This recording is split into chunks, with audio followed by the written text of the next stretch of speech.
Hello my wonderful viewers, welcome to my platform. This is Linda's TV show. If it is your first time of coming across this channel and you like what you see after watching, please subscribe, put on your notification bell, set it to all notification. In that way you'll be able to get notified each time I upload a new video, even those without notification. Here we react to all forms of videos, international and local. Your friends, share my videos with your families and colleagues. Do not keep this information to yourself. Myself, I will be sitting down here to watch this video together with you from the beginning to the end. Then we'll go to the comment section and leave our comment, our opinion about the video we watch. Construct. I would say I'm doing fine because I can't be fine in a system that impunity has been entrenched as an institution on its own, where an IGP who charged minors for treason because they were asking for good governance, killed peaceful protesters, had the shameless temerity to ask Amnesty International to stop lying about what they did, and National Human Rights Commission reported. And such IG today believes that he has been insulted because she will record him illegal IGP. But you can also, I think Nigerians can all see that he's advertising publicly his illegality and illegitimacy. But the important thing is not even just the IGP, it's the system. We cannot continue in such a system and hope that our future holds the dream of Nigeria we have in our minds. Impunity reigns, there will be no progress. And that is why it is very important for all Nigerians to realize this point: there is no sitting on the fence. It's not allowed. We must all rise up and hold these leaders accountable and responsible at all times. Revolution now. But Rex, some say the police have done the right thing by taking the case to court. Why are you against this move by the police? Is there any right thing that the police has done from the inception of the APC in this country? Not even today. The police as itself was set up as a constabulary for the royal business of England, and since then till now they have just been about guiding the bourgeoisie, the elite class. It has never been about policing Nigerians. What of Okoya's son that was spraying money? Has he been charged to court? The videos flying everywhere with the policemen scaling fences with masks, have they been investigated? The ones that one lawyer was killed 2 years ago with her pregnancy of twins, what happened to the policeman? The one who raped a lady inside the police station, what happened to him? So let's stop deceiving ourselves by saying they have done the right thing. There's no right thing about injustice. What they are just doing is normal drama that we are used to. And if we keep deceiving ourselves and expect that these same people who are unrepentant will do the right thing, then we're not ready about our future. Look at Nigerians jackbarring every day. It's not because they don't love this country. They are losing faith, not even in the present, in the future. And some of them are ready to go and wash bomb for their children. So we cannot continue. I don't have anywhere to go to. I don't even have the money to start facilitating Jackpa. So if I'm here in this country, it's my country. I should feel free. I should have human dignity in my country. How can you imagine children being shot at with live ammunition for asking that we want good governance? Charged to court for treason. Such a country should tell you that even your own News Central, this is News Central, your journalists were attacking Lagos on air.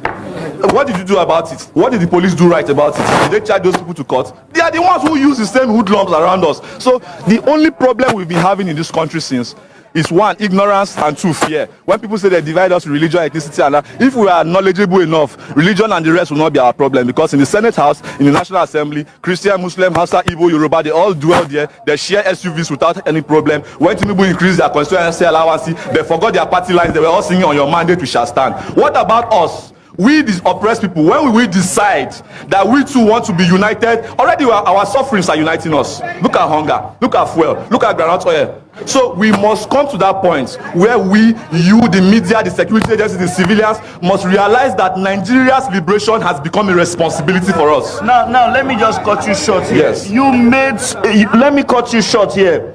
You made some demands. Can we get one or two of those demands? We want, first of all, we must stop rewarding impunity. IGP Egbetoku should resign or be fired. The other PPRO, who is very, very unprofessional, should Ademuyiwa something jobby, he should be Prince Moyewan on Twitter. He should resign or be fired from that position. He's bringing serious disrepute to the Nigerian state. Then Omoyele Sowore should be released unconditionally and immediately and be apologized to, very importantly. So we want to send a very clear message to the government that It's not just about Showore. Nigerians are tired. There are just a lot of them who are so scared. They don't want to die. They don't want to. But already, if you look at people who have died from banditry, kidnapping, and terrorism, it's more in just the last 3 months. It's more than the people who have died from protesting since 1960. There was a barrage of police officers with heavy trucks, with pickups, with hillocks, mounted all over the environment, blockading the courts, the access to the court, and only lawyers were allowed to come in. When we approached courts, and the matter of Showore and 13 others, including ALLEGÈDLY, Okere, Kingdom, and others, were called up. We applied after the FIR was read to them. We applied for their bail. The court was gracious enough to grant them bail on very liberal terms. Now, having granted bail, the correctional officers moved some of the detainees back to Kuje prison, whereas Showore was allowed to remain there so as to fulfill his bail condition because his shorty was already on ground. While the shorty was fulfilling the bail condition, a policeman came around claiming that he has a remand order. Showore was sitting under his mango tree here, claiming he has a remand order to detain Showore, and Showore was like, "Show me the order you have." He brought out a piece of paper, flashed it. Showore said, "Wait, let me read it. Let me be sure it relates to me." The policeman squeezed the paper, put it in his pocket, and said Showore should move. Showore said he can't go anywhere unless he sees the remand order. While they were still talking, the next thing, all the policemen in the environment, more than 100 of them, came into this court compound, surrounded this mango tree where we were all sitting. And the next thing is, they grabbed Showore by the neck. Some were holding his shirt, some were holding his leg. You know, they were rough handling him. They pushed him until they crashed into this woman's food shop. I don't know what to call it, where he sells food. This is his table. Okay, let me show you. That's the woman's table. They broke it, fell away, scattered everything. The woman is there. They destroyed her properties for no just cause. Showore was not resisting going. He said, "Show me the order you claim that you have, and I will follow you." But the man did not show the order. He just flashed a piece of paper like this so that you can't read it, and then squeezed it and put it in his pocket, and they all bundled him into their vehicle. One of the lawyer, Tope, was injured. If you check his hand, he's injured. Blood was coming out. His beard, this white thing we wear on the neck, was stained with blood. All of us, we ran away. And then the funny thing is that there was a guy who was the lawyer. He was making a call here. They say he was feeding them. They also bundled him into their vehicle and left. And they refused anybody from bringing out their phones. If they saw you with food, they grab you and throw you into their vehicle. So I want to find out really from Nigeria and from the Inspector General of Police. Did you give your men order to arrest people who video them in when they are arresting people? If you are doing a good work, shouldn't you want to advertise it so that people know I'm doing a good work? Why are you scared of being videoed? Why are you doing your things in secret? Showore said that you are a retired police officer. You are not qualified to be Inspector General. Sort it out with him in court. Why send your men to brutalize him whenever he raises that issue outside? Why do you send your men to brutalize? Because that is the essence of that brutality you saw. It was as if there's something personal between the police officers and Showore. I don't think it was just because there's a remand order. I think there's something deep personal, and they really want to show him that they can deal with him anyhow and anywhere. That's what I saw here. Thank you. So let's start with your full name. Okay, my full name. Ogubuewole is my name. Okay, yes, sir. Can you tell us what transpired? So I came in here. At that point, Showore was sitting right there, and with his lawyers and a few people, he was standing right behind. And you know, all of a sudden, some guy shows up with a white kaftan, and he had a white hat on, and another guy had a brown kaftan on. And he just said, "Oh, something like." I guess he had to cut some kind of remand order or something like that.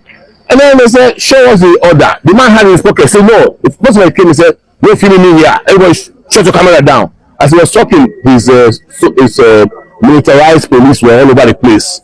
He said, "Anybody feel like we arrest him?" I think we took somebody back. I wasn't privy to that. But you know, and then they said, "Show us the court order." He had it in his pocket. He's like, "See, I'm here. See, I'm here." The lawyer said, let us see where you want to take him to. All of a sudden, boom, they just bundled him, running over this woman's table. Just so total toggery. Unnecessary. These are police officers. Is that how you want to show? Nah, that's how you want to show. You don't want to show. Let's be very clear. And you know, and this country is too big for that. You know what I mean? So they were very, very unruly. And I think there was some personal behavior. And I noticed something also. The guy in the brown had a little conversation with Showore, where Showore said to him, I don't know the guy's name. He said to him, he said, you've been doing this since yesterday. This is personal to you. And the guy was saying, you will see today. So if anything happens to Showore, I'm going to pinpoint that guy. I was very, that was too, I'm very concerned about. Nigeria police force conducted themselves today. So this is an abuse of the powers of the police. And then it was not only Mr. Showore that was affected in this chaos that the police demonstrated here today. Lawyers were affected. Lawyers were injured. Lawyers were arrested. The ordinary Nigerians who wanted to capture the experience of what was happening today were arrested and bundled out of this place simply for videoing the situation with their phone. People who were trading were beaten and their goods were destroyed in these premises today. Lawyers who came to represent a lawyer who came to represent the client here today was arrested because he was calling his client and saying, okay, coach is now sitting. Where are you now? They bundled him away that nobody should use phone because the police were in the premises and they were afraid of being videoed or being captured on tape because of the manner they were conducting themselves. So it is the highest level of there are a lot of issues, but most importantly, the ordinary Nigerians were affected here today. The journalists who were affected here today must report to any journalists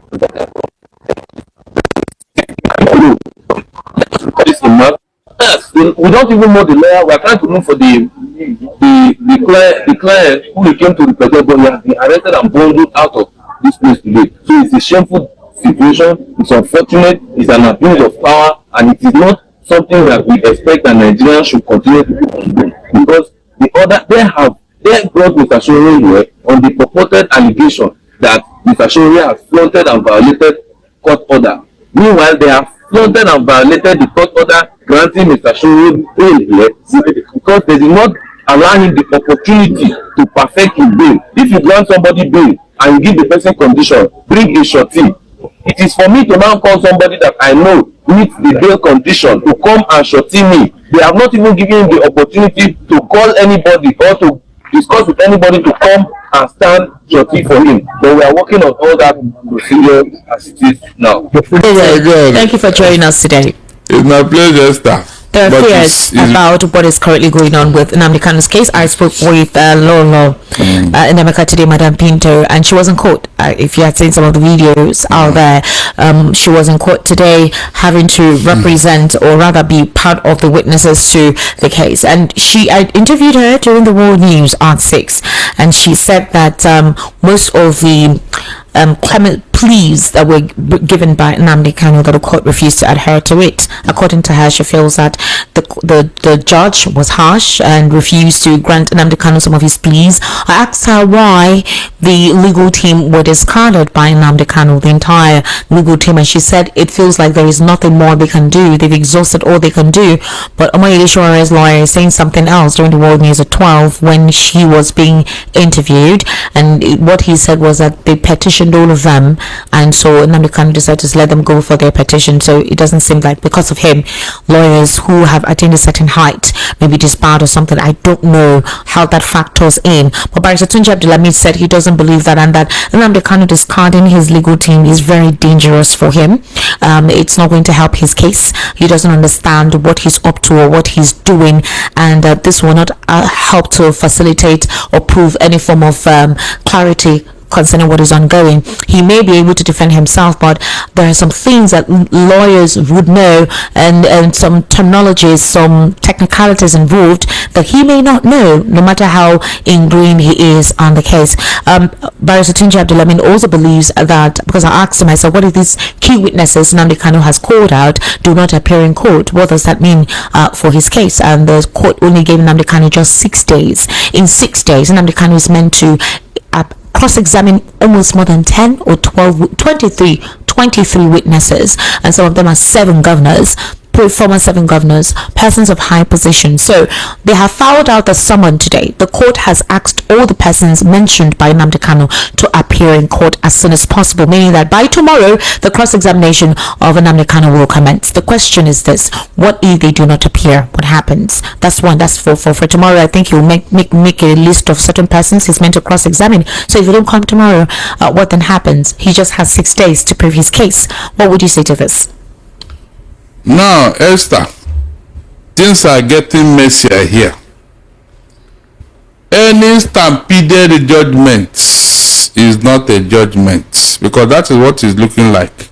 What do you mean stampeded judgment? Yes, because that is what is going on here. They are trying to stampede Nnamdi Kanu. All these years that this case have been there, what are they doing? What is this hurry all about? It's a simple question. What is it? Why would you give a man just 6 days to prepare for a defense in a case like this, if there is no untoward events? Yeah, well, if Nnamdi Kanu has been saying let his case be accelerated. No. Look, what Nnamdi Kanu says is not the issue here. The issue is that justice must be done and seem to be done. Are you getting what I'm saying? Okay. By the time you deny him the proper preparation for his case, well, you have not done anything now. You just want to convict him, and that will not be proper. They should not forget that the whole world is watching and waiting for this case. I don't think with the countenance of the judge today in court, I don't think they care about how the world is perceiving. Well, anything. they will care. By the time the sanctions will come, don't worry yourself. Who will sanction? I said, don't worry. Explain. Who will sanction who? What sanctions? Ordinary genocide case here. You see how they were rattled. Okay, so you think they started going to US to go and do damage control. If there were be sanctions, shouldn't have happened all this while that Nnamdi Kanu has been in detention? They want to see if justice will be done. That is it. It's after the case has been adjudicated upon that people will now look into the matter. So you think there will be sanctions because of one person by the UK or the US? Yes, if they can take a closer look at this genocide case, why wouldn't they take a closer? If they were interested in Nnamdi Kanu's case, would have been hearing talks about it from them in the media, in the press, with their own media as well, like the genocide case. The sovereignty will not allow them to do what you are suggesting. Okay. The sovereignty of the states will not allow them to come in and start. They will wait. If you have done what is not right, they will sanction you. That is what in fact, the UN have written 3 letters concerning Nnamdi Kanu to Nigerian government. It's on record. So if at the end of the day, proper things are not done, you think they will just clap for Nigerian government for what they have done? No. More so when Nnamdi Kanu is a UK citizen. They just want to, allow them to do their thing without any imposition or intimidation.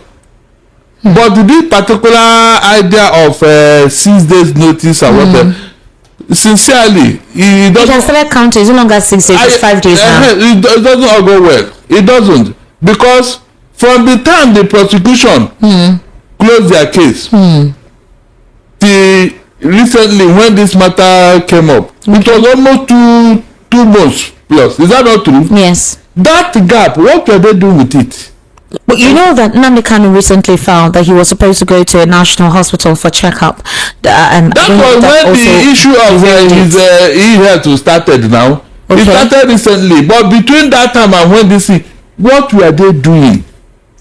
But I'm surprised that Nnamdi Kanu wants to be in charge of this case for somebody who we heard was dying, for somebody whom we heard that his health situation was deteriorating and he needed medical attention as soon as possible. Remember, the first time he tried this thing, I was here and I told him, don't try that. Try what?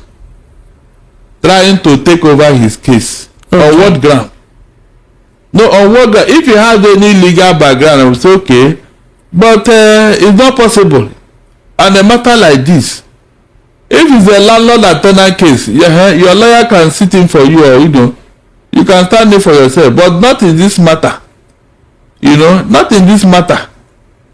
I think he's taking a risk. He had tried it before, and later the lawyers came back. So why are you trying it again? if you are waiting to delay your case, this is not the best way. This is not the way to go about it. Waiting to delay his case? You think this is a delay tactic? Because he said 3 months to prepare. We see 3 months to prepare by himself. That's what I'm saying now, but they refuse. Yeah, they declined. So that's what I'm telling you now. It's a way of saying. In fact, today, it's not because he was the one that is to present his case. He was supposed to do it today, but all the key witnesses he mentioned yesterday had not been served. Now, so that was why they just was it, 24 hours. Hold on. Was it Nnamdi Kanu that invited these witnesses, or his legal counsel? I don't know exactly. Immediately after Nnamdi Kanu met with his legal counsel yesterday at Court 7 in Abuja, because that was where they started with their strategic conversation. They didn't do it at the DSS custody. After that meeting, that was when Nnamdi Kanu now mentioned all his witnesses, all of these persons. After he mentioned them, he's to appear in court today, which he did. He presented all these persons and defended the reason why they needed to come appear in court. So the court has agreed to these persons he has called out as witnesses to come to court. In other words, they have been summoned and they must come. All of their letters have been written and dispatched. What we don't know is if these persons will come, specifically for 7 governors who have immunity. If they do not come, then what happens? Barrister Tunji says just contempt, nothing more. How will this affect his case? No, if they may not refuse to come. If they are subpoenaed, and there's another subpoena that will follow. What subpoena order in 6 days? Remember, he has just 6 days. Yeah. Good. If they now refuse to come, the court will now order them to come to court, because yes, their witnesses or testimony is needed. They cannot say no. This is a question of law. You must obey and abide by it. There are some cases that the court will force you to come to testify. They will force you, even though you are at liberty. And to make corrections here, most of the people are serving governors. The serving governor, immunity does not stop you from coming to testify. Immunity stops you from being a defendant in a court case. That is, nobody can take you to court as a sitting governor or president or governor. Nobody can take you to court. But where your witness is needed, why would you come? If somebody's life is in danger, you are just a witness. No, you have no case in court. So I don't see how immunity will stop you from doing that. That somebody's life is in danger, and you as a governor, your witness is needed to arrive at a conclusion, and you say immunity. Are you under investigation? Are you under prosecution? That is where that immunity will come in. So they should not play that card that they're under immunity. A minister is not under immunity. A minister. Okay, but what about the governors? That's what I'm telling you, that the governor is under immunity. Okay. You can investigate him for any criminal infraction in office. Good. But you cannot take him to court. Even though the investigation has clearly said that, yes, this governor, you have done so and so while in office. You wait for him to finish his term in office before you can take him to court. But when it comes to what? Witnesses, Esther. Okay, look at it this way. If the governor's mother or father is in court and his witnesses is needed to either free them or jail them, he will refuse to come, Abi. No, is it possible? The governor must come for witnesses to testify on the matter. Pure ED. It doesn't require him saying that immunity covers you. Yes, we know. You cannot be, you cannot be prosecuted for whatever you do in office, but you can testify at the convenience of the court. If it is your presence is overly important, you must come. You must come, because we are talking of life and death. If the witness of a governor is needed to free or jail a man, you say he should not come because he's under immunity. Esther, is that possible? So the court, you don't want to stretch the law They choose what they want to obey and leave the other. They choose one to obey or leave the other. No governor can tell me that to testify in court, he was not allowed under the law because he's under immunity. But when they want to chop money, immunity does not stop them. But Barrister, this is a very sensitive situation, yes, very delicate one. Yes. So based on what Madam Pinto narrated as to what she observed in court today, she said it didn't look encouraging for her. She doesn't understand the reason why the lawyers were discarded. I don't know why the lawyers were discarded. I don't know if Nnamdi Kanu did not give any specific. I'm coming. He did not give any specific reason. But here is the thing that's very important for us to understand the context. I know the case is ongoing and it's not something that we need to really discuss the strategy and whatever potential that is needed. But this case has dragged on for so long. We've got different court judgments that have acquitted Nnamdi Kanu. They've asked the federal government to even pay damages. That they haven't done. That they did not adhere to. I don't know if he would apply it in his defense starting from tomorrow. What would you consider to be treasonable felony? Because that's the trial he's going through now. What would you consider or term as treasonable felony? Esther, whenever you have threatened the state, whenever you have done anything that will threaten the stability of the state. Threaten the stability of the state, yes, of a nation. The state, now that's the nation. Okay. Like a coup or whatever. You know. Or trying to succeed through arms insurrection. All right. Okay. These are things that will fall into treason. Does he fit into what you just described? He doesn't. That is why all of us are surprised. Remember those children that went to protest that end hunger strike and they slammed them with so government can, when they want to keep you busy, they will bring any charge on you. No. Let's focus on this context because we need to understand. Some people feel that there is selectivity in when it comes to the dispensation of justice or when it comes to the application of the rule of law or the Nigerian rule of law. There is selectivities. For some persons it doesn't apply. For some persons it's applied to the T. The dots and the T's are applied. So in the context of this case, for any ordinary Nigerian who needs to understand, if Nnamdi Kanu has been tried for treasonable felony, and according to be held responsible if anybody acts on things that he said that could be considered having to create chaos or topple the state or the country, could that also be something that could work against him or against his defense or against his interest? Also, number 3, the prosecution counsel basically presented oral materials which involved all the narratives he said, his broadcast, everything is on social media and some of the interrogations that they had with him. But the question of if they saw anything on him that you would consider to be possibly armory, clash of arms, whatever, none of that was physically seen with him, aside from the items they took from him in 2015, which anybody can actually have access to at this day and age. So how would you describe those different scenarios that I have created? Esther, if you have been charged for an offense, the onus is on you to free yourself.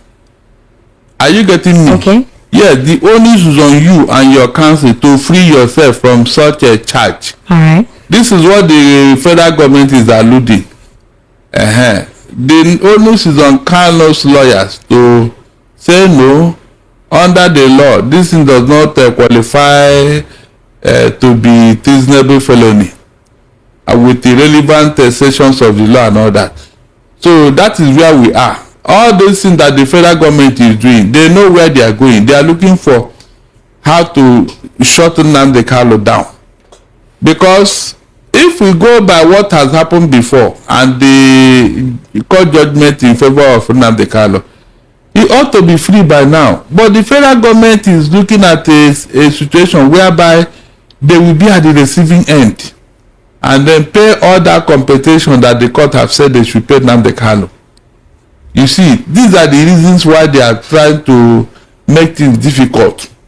All this stampeded accelerated hearing is part of the game. Barrister Darlington, Section 41 of the Criminal Code Act in Nigeria, which stipulates treasonable felonies, which includes to remove during the president's term of office otherwise than by constitutional means the president as head of state of the federation and commander-in-chief of the armed forces thereof, or to likewise remove during his term of office the governor of a state, or to levy war against Nigeria in order by force or constraint to compel the president to change his measures or counsels, or in order to put any force or constraint upon, or in order to intimidate or overawe any House of National Assembly or any other legislative or legislature authority, or to instigate any foreigner to make any armed invasion of Nigeria or any of the territories thereof, and manifest such intention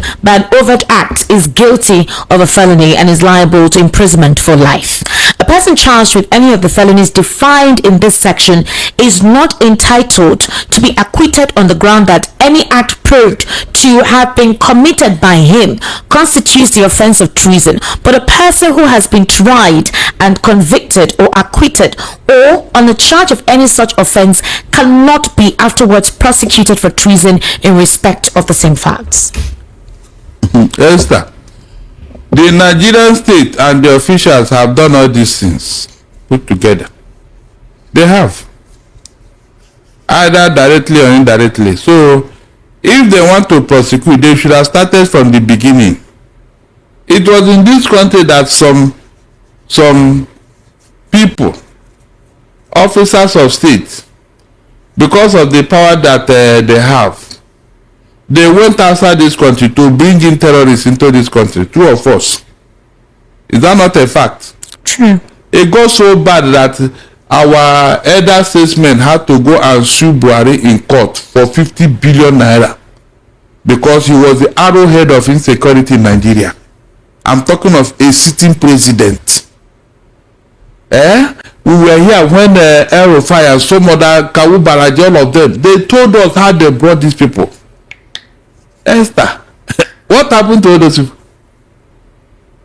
You see, I don't want to be emotional before all those people. They are waiting to hear what I will say. I don't want to be emotional. I'm speaking with you as a legal practitioner, not a person who doesn't understand the illegal intakes of the case. Esther, what effect will it make? It doesn't matter. No, we want to understand where the Nigerian government is coming from in this case. Hold on now. If you understand what will happen, you mean they are not aware of what I just said now? They know. Esther, they are aware. The question, Barrister Darlington, so what would you want them to do? Did Nnamdi Kanu level war against Nigeria? Did he level war against Nigeria? Did he do that? What way? Where? Did he seek for the overthrow of late Muhammadu Buhari's administration through either by coup or any legal means, or any means rather, to change national policies or overtake the National Assembly? In the first place, all the activities of IPOB, did he go beyond the southeast? Is the southeast not part of Nigeria? Did you go beyond the southeast? What activities of IPOB are you referring to? The agitation. The agitation. Was it not within the southeast region? The question about the agitation was not authorized by the government of the day. The southeast is still part of Nigeria. What agitation? What are you saying is not authorized? Authorized by who? Okay, what agitation are you referring to? What aspect of the agitation are you referring to? Nnamdi is agitating for self-determination, which is inside in the constitution. Even the UN recognize it. Okay. So what is the problem there? So no, you're referencing what Nnamdi Kanu said to the southeast. What activities took place in the southeast? They are agitated. They are sensitizing the people that yes,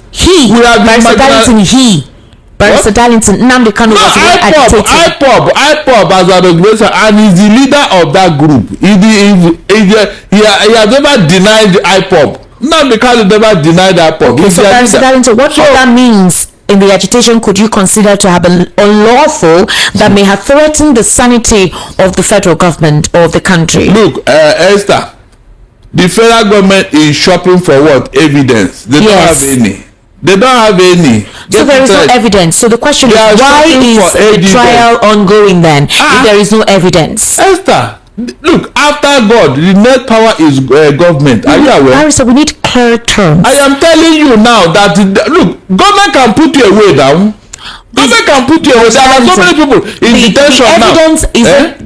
The evidence that the federal government would say they have, could it be the expletives, the things he said? Is that what they want to use against him as evidence? Or they want to use certain directives, certain inconsistencies in the Southeast and pin it on him? Remember, Barrister Darlington, that Asari Dokubo talked about certain persons that he was contracted to bring into the Southeast. I'm wondering why this kind of scenario is not in court. Esther, these are your own permutation. They're not my permutation, anything. Asari Dokubo said it himself. I am telling you that he was contracted by the Nigerian military. So how will you say it's my permutation? Hold on now. This permutation, it doesn't fall into what is going on here. It doesn't. Barrister, I'm not permutating. I'm asking you direct questions based on the Constitution. I just wrote out to you the Constitution. When you read it out, hold on, Esther. Look, are you trying to judge this case? I'm not judging. We just wanted to have no, it doesn't matter. It doesn't matter.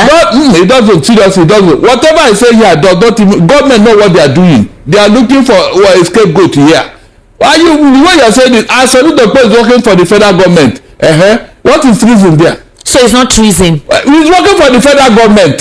Did the federal government come out openly to say that we contracted him? When he said it, did they deny it? Okay, fine. He did not deny it. So that is not considered treason. He does consider treason to annihilate a particular region. Is not considered treason. Esther, Asari Dokubo is working for the federal government. He said they contracted him, and he mentioned it not once, not twice. Okay. So if you are working for the federal government, how can that be treason? Tell me. Did he try to overthrow the federal government? Did Nnamdi Kanu bring in men to cause chaos in the country? I said they want to put him away because of his agitation, Esther. That is all. Nothing else. No other region in Nigeria have agitated in the manner that Nnamdi Kanu did. He took his own outside this country to the UN. Everybody is aware, the worldwide. That is what is going on here. He was not calling for arms overthrow of the government. No, he didn't. He was saying things, trying to make the whole world know what is going on here. The question now is the federal government holding on to the words that he said and having to pin certain actions on him? Actions that Asari Dokubo said he was contracted by the Nigerian military actually escalate in the Southeast. For you to do this, for you to even secure a conviction, the intention is there and the physical action is there. The intention is there. After Nnamdi Kanu made his speeches, did he bring in terrorists like these other people did in the north into Nigeria? Esther, I am asking you a question now. Did Nnamdi Kanu, did he say, you remember, during the prosecution, they were asking him, are you acting alone or with some people? You see, do you know why they asked that question? They want to link it with what? Treason. You see it? He couldn't have done that alone. So that was why he said he spoke on himself, by himself, all by himself. But these other people want to bring in terrorists into Nigeria. In fact, the federal government is even whining and dancing with the terrorists. Come on. So, is it what I will say here now that will make a difference? When you are aware that the federal government used to send emissaries to these terrorists who are from other countries. One of them was so arrogant that he just released 100 of his captors, Nigerians in his custody, just 2 weeks ago. Is that not true? How many people was in Nnamdi Kanu's custody that he just released? Look, there are things you want to discuss. You will now ask yourself, is this justice? Look, like I will ever tell you, there are 1,001 Nnamdi Kanus waiting in the wings. As long as you don't do justice, there will be no peace. Take it or leave it. It is injustice that this young man is fighting. And if you don't do that justice, forget it. After him, many more will rise up until justice is done. President the Nigerian government closed its terrorism case against Nnamdi Kanu. Now the question is this: on what ground did the government of the day initiate this case against him, knowing quite well that he was kidnapped? 1, 2. Why was he still ordered? Why did the judge still order Nnamdi Kanu's legal team to file a no case submission? Why did they order his legal team to file a no case submission? Why is he still being detained in DSS custody despite several appeals by the convictions rather from the Court of Appeal concerning his release and bail condition and payment of damages? These are questions that we just need to understand. And Nnamdi Kanu has denied and actually said that he did not commit anything that you would consider terrorism related or treasonable felony at all. He has distanced himself from it. So we need to understand the legality and the technicality of this case. It's not bad to just understand the basis so that it's not like people are reacting sentimentally. Everybody is aware of what the federal government is doing, that they just want to deal with this man even outside the law, because most of the things that they are accusing it cannot be substantiated. That was why even the Court of Appeal will release him. So what does you want me to say there? Everybody know that this thing is unjust. What will I say now that will make a difference? The government knows what they are doing. They know, because we know people who have done 10 times worse than Nnamdi Kanu in this country, and yet they are walking about free. But he must be held down. What do you think is going on here? You want me to say what I want to say now? You now say no, you don't want tribal institution, this and that. If it is not, why are those people not being heard? Esther, could this be that his situation falls under another category? Because in 2015, what he was apprehended for was criminal conspiracy, intimidation, and membership of an illegal organization. This was what the DSS actually filed as a suit against him. They do not recognize IPOB, so him being part of the organization is illegal. That's one. Criminal conspiracy, intimidation. What criminal conspiracy? Criminal conspiracy to do what? Esther, look, the way you are taking this matter is like we are following the case. We're not supposed to report precisely what's going on in court beyond a reported version of the day's activity. Listen very well. Okay. This thing you are trying to find out is known to everybody. So it's known to everyone. Are you sure? What is the need in trying to stress it here? It's a waste of time. You can't say everybody knows. Yes, because we know how this thing started and what it involves. This matter has been discussed severally. The case of everybody is on the know, and I'm telling you here that the federal government have their mindset. Are you getting what I'm saying? They want to hold on to something that they will hold on to, and then deal with Nnamdi Kanu. That is all. I've given you synopsis here. Any other thing you are talking now, it is like pouring water on stone. Because if they wanted to, an appeal court said that they don't even have a law on that rendition matter. They don't have a law to prosecute this guy. The woman Binta Yako said it. So what else do you want me to do, Esther? No, tell me what? The government is the one at fault here. But like a government, they will not accept that they are at fault. What's the difference between IPOB and Biafra? A lot. There's a difference between IPOB and Biafra. Yes. Can you help us rule that out? IPOB is just an organization that is fighting for self-determination. Okay. Yeah. Biafra is a state that never was. A state that never was. Yes, it's a state nation that never was. Yes. Okay, so if the federal government, according to the federal government, is proscribing IPOB, did they proscribe Biafra? Sorry? If they prescribe after the war, there was no more Biafra now. There was no more Biafra? Yes, that was very part of the condition for surrender. That they don't want, you have what Gowan said about it, that nobody should use that name again and all that. And so, that was the end of the matter. Shouldn't Nnamdi Kanu still be in detention by now? No. Good. So what do you want me to be ranting there? What happened? You're not ranting, sir. No, to some people, no. As far as they are concerned, I'm ranting because he's my brother. I can talk. No, you will hear what they will say now when we start receiving call. They don't want to hear this other aspect concerning Nnamdi and what he's fighting for. Why would you be concerned about what people? That's what I'm saying. So in this case now, we are looking up to the federal government to do the needful. So that you don't come and say, even when they wanted to do process here, based on hindsight and what I know about this federal government, did I not say that we should tell with caution? Did I not say it here? Because I know that no government in the world will accept pressure that an individual, a group, is pressurizing them to do whatever. Maybe there have been discussion behind closed door on what they want Nnamdi Kanu to do. Igboho, one of the conditions is that he will not come back here and agitate for Oduduwa Republic. Is that what now why he's still in Germany? Esther, when he left the Republic of Benin, did he come here? He's still there. He's still over there. That was of the condition. They don't want to see him. If not, they will have removed the wanted list they placed him by DSS for him to come back.